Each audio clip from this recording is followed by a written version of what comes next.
여러분, 이거 아세요?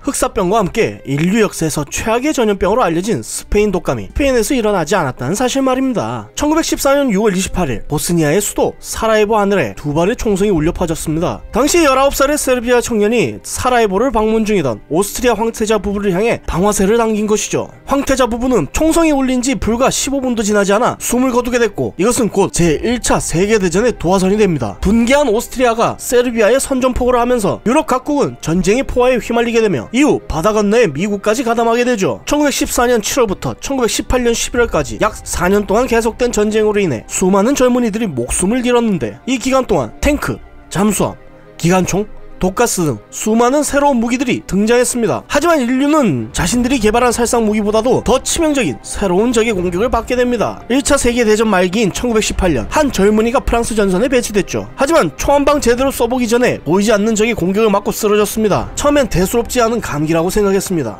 증세가 심각해지자 점점 온몸이 푸른색으로 변해가더니 몸에서 썩은 내가 나기 시작했습니다. 결국 입과 귀, 코, 심지어 눈에서까지 피가 흐르고 숨을 제대로 쉬지 못하더니 목숨을 잃고 말았죠. 그리고 1918년 8월부터 1920년 6월까지 수많은 사람들이 젊은이와 같은 증상으로 죽어갔는데, 이들의 목숨을 앗아간 병은 바로 스페인 독감이었습니다. 전 세계적으로 5천만에서 1억 명에 가까운 사람들이 사망한 것으로 추정되는 이 독감은 극지방이나 태평양의 외딴 섬들까지도 퍼져나갔고, 한반도 역시 예외는 아니라 당시 조선 총독부 영감 기록에 따르면 무원형 독감으로 알려진 스페인 독감으로 인해 총 740만 명이 감염됐고 14만 명이 숨졌습니다.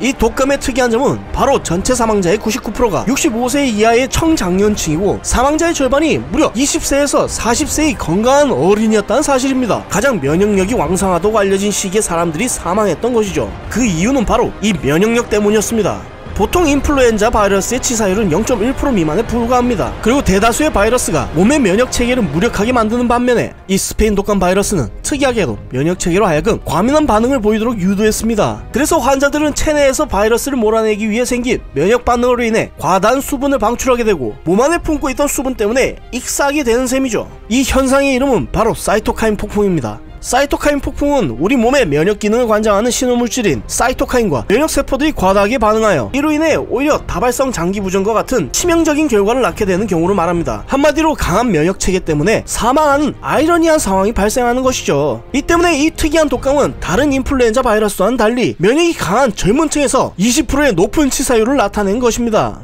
그리고 당시 전쟁으로 인해 대규모의 병영생활과 부대 이동이 병사들의 면역체계를 약화시켰고, 이후 1차 대전의 종전으로 인해 귀향한 병사들이 각지에 전파함에 따라 유례없이 전 세계적으로 유행하게 된 거죠. 그런데 여기 조금 특이한 사실이 있습니다. 이 독감이 최초로 기록된 것은 1918년 3월 미국 시카고인데, 어째서 스페인 독감으로 불리는 걸까요? 당시 1차 세계대전으로 인해 언론들이 전시 보도 검열을 받던 시기라 전 세계 대다수 국가에서 독감 발병 초기 대응과 소식에 대해 깊이 다루지 않았습니다. 그러나 스페인 언론은 예외였죠. 당시 전쟁에 참전하지 않았던 중립국이었던 스페인은 지도자 알폰소 13세를 포함한 800만 명이 독감에 걸려 수도 마드리드 시민의 3분의 1이 감염됐고, 정부 청사의 업무가 마비되며 전차 운행이 중단될 위기에 이르자 언론과 기관에서 이 독감에 대해 깊이 다루게 되었고, 곧 이 독감의 이름은 스페인 독감으로 불리게 된 거죠. 어찌 보면 가장 빠르게 초기 대응과 독감에 대한 내용을 다룬 스페인의 입장으로선 매우 오해의 소지가 큰 이름이기도 합니다. 전쟁으로 인한 감염자 증가와 초기 대응 실패, 그리고 종전으로 인한 급속한 전파,